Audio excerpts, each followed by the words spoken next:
Hi everyone, this is Josh Smith here with GottaBeMobile.com. Today we're taking a look at the first budget 4G LTE device from Verizon. This is the Pantech Breakout.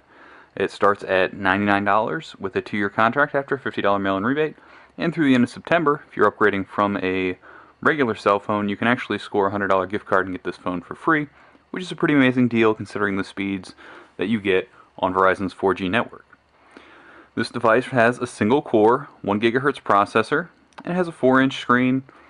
Pretty basic specs. The 4G radio really gives it a boost in terms of our opinion of the device. And we'll take a look at it.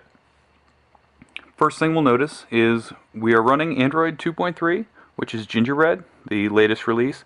But we do have a custom skin over top that brings us some widgets, a larger app drawer.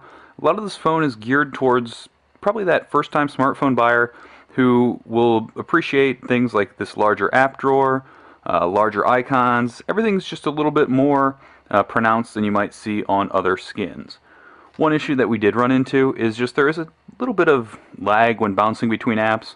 Not something that's going to get in the way of your average user, but if you really desperately need performance, you'll definitely be happier with a device like the Droid Bionic. It comes out of the box with a default live background, which can eat up your battery life.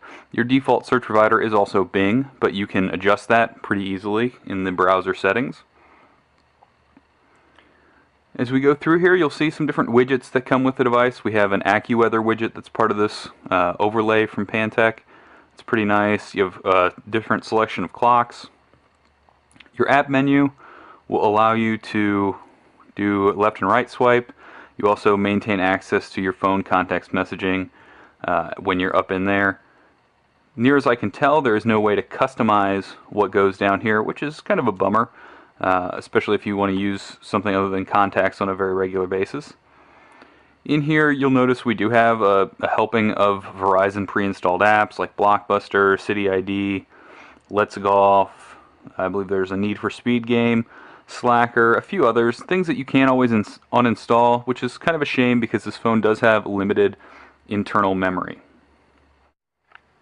As we take a look around the device, on the left side we have headphone, our volume up and down, and then we also have a dedicated voice control button that launches a Nuance app for talk to dial, talk to search, pretty much a lot of the stuff that's already built in, but a different technology there if you'd like to use it.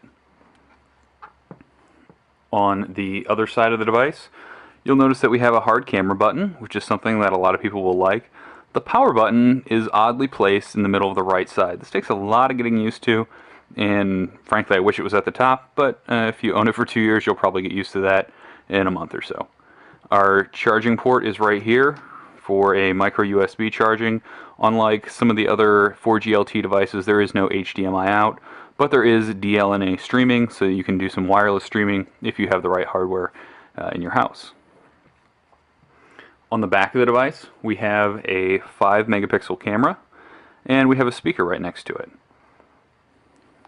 On the front, we also have a VGA webcam for video chat. One thing that you'll notice about the screen right here is that you will see some fingerprints. It is really attractive to fingerprints, more so than a lot of other smartphones that we've seen.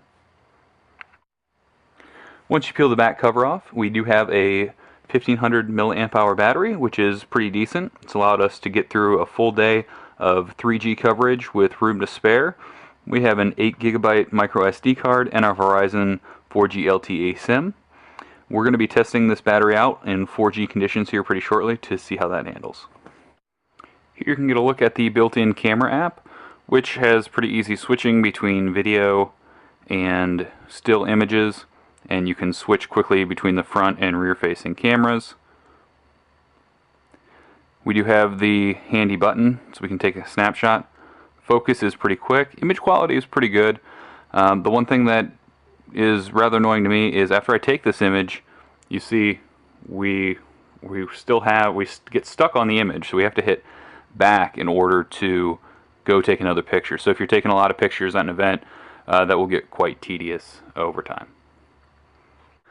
The Pantech Breakout has trouble competing with the high-end 4G LTE devices which preceded it, but it really doesn't have to.